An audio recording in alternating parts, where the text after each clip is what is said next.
So that was another one? They had a team, yeah. And that's where it was. Not too many people know about it, actually. Yeah.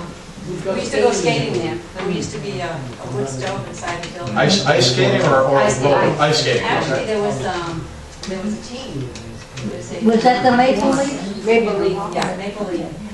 Then there was the St. John's skating. That was on, Okay, that was the other that was one. on Bartlett Street. Okay, that was the other one. Okay, anything else? Yeah, the interesting historical thing, the Bleachery and Dye Works was an Irish, heavily worked by the Irish. Of all the mills, this one was probably the most Irish, and it was also the most male-oriented mill. Most of the mills were predominantly, 2/3 to 3/4 women working.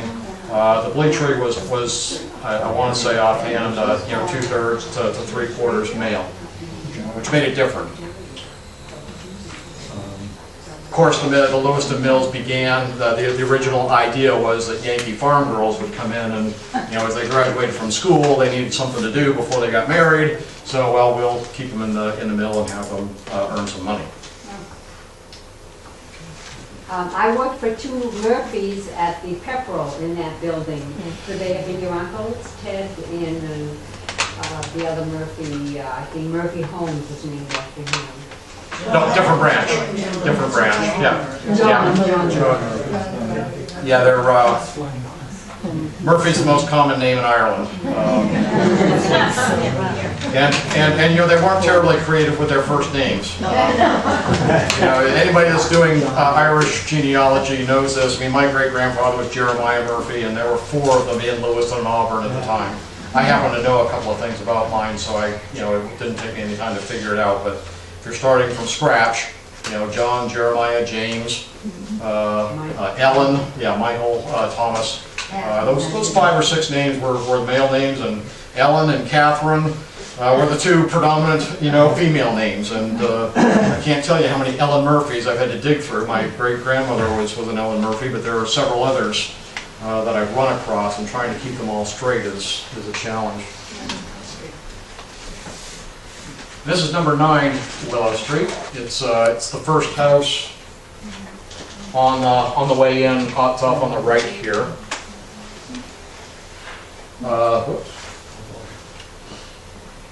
City says it was built in 1867, and it looks a lot like an Irish cottage. It really does. So it's the right size, the right profile. The foundation is cinder block, so that of course has been redone over the years. But it impressed me as fitting with the Irish history of the neighborhood. This is Newbury Street. I included that. It's not a patch really, but this is where the folks in the Auburn patch, or many of the families moved down to. And the river is off to the left, steep bank down. My family was in this house. They moved from the Auburn patch into this house, presumably. I haven't researched the details, but there were 6 kids in their family. The oldest brother, Daniel, bought the house, and then all the brothers and sisters lived in there with them for some time until they started marrying off, or just decided they wanted their own place. So as they have accumulated enough earnings to do so. But it's worth looking at the 1900 census. If you're looking for somebody on that neighborhood, it's very clear where the Murphys, McCarthys, Minihans, McGuires, okay, we're in that neighborhood.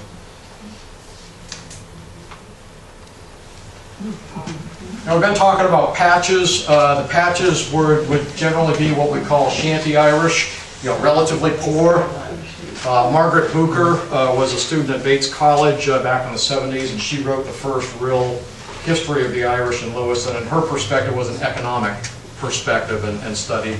And her conclusion was that people didn't really advance. We've got this mythology of people coming to America, working hard, and advancing. Well, it just didn't happen.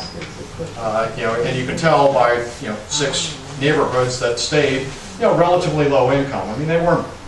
Things certainly got better over the years, but but the houses weren't fancy. There were those that did advance and did do well, okay? And they're called the Lace Curtain Irish. And this is the J.D. Clifford house on Main Street, built about 1901. What else do I know? Main Street, Lewiston, correct? Offhand, I don't. It's, I'll get it for you. It's beautiful.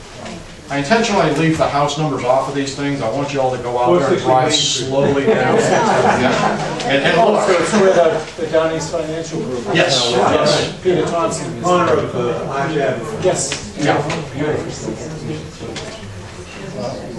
Yeah, the Cliffords did well. John Clifford got into the construction business. Went to the 4th grade. To the 4th grade, okay.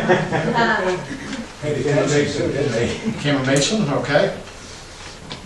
Tell us what else you know. I know a couple of things, but I know you're a Clifford, so.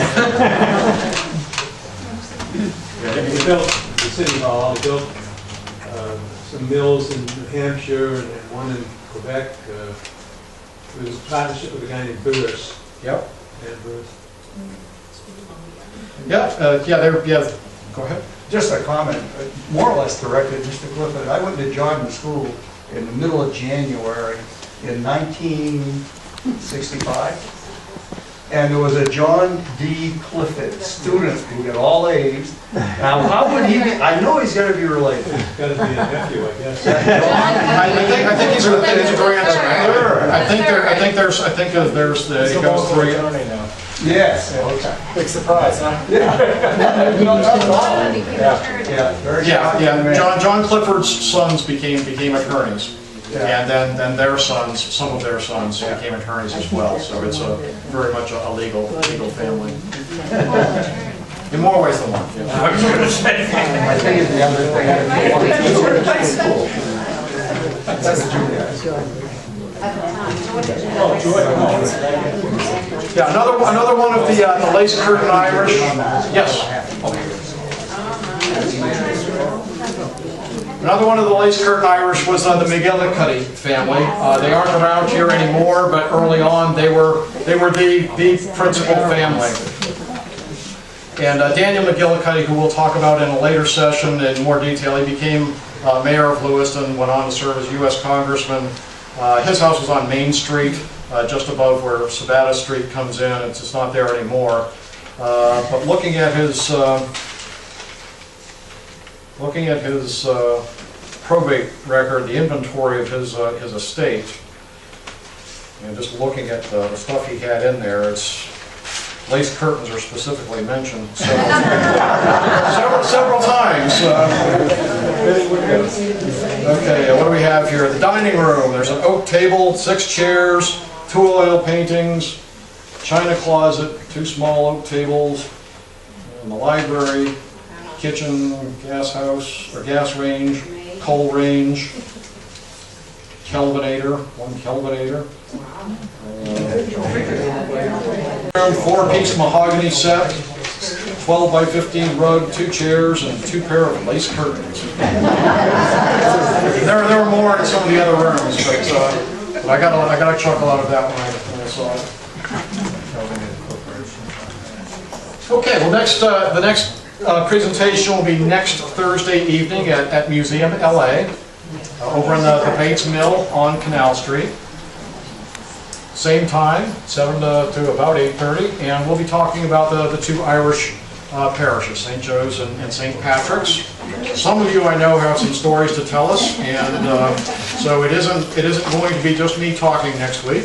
I will be very happy, and I think a lot of folks will be happy to hear tidbits of what you know. We've got to obviously have an Irish community here. Okay, Portland is a little more organized in terms of the Heritage Center being right there, and a lot of the club activities being in the Portland area. I don't know. Wild thought. Why don't we get an Irish group going up here where we do some cultural activities and whatnot? I picked up Irish road bowling this summer, which is an odd sport, but it is fun. Perhaps not for everybody, but you know, it's good exercise. But there's a lot of stuff that we might do, and you know, Halloween is an Irish holiday we can claim. There's a French lady that teaches Irish dancing in this house. Oh, really? She's French, yeah. I didn't know that. Who's that? She has a class that goes to the church. Huh, I'll have to check into that. But take that as, Okay. the Holy Family. All right. Well, I thank you all for attending tonight. If you would like to get in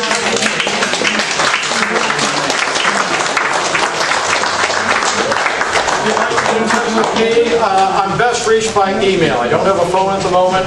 I can be reached by email. And I thank my nephew Lucas, who is out in the lobby. There are some books, some cards, and some other stuff if you want to take a look and educate yourself and your family. Please pick up a program if you don't already Oh, yeah, me too.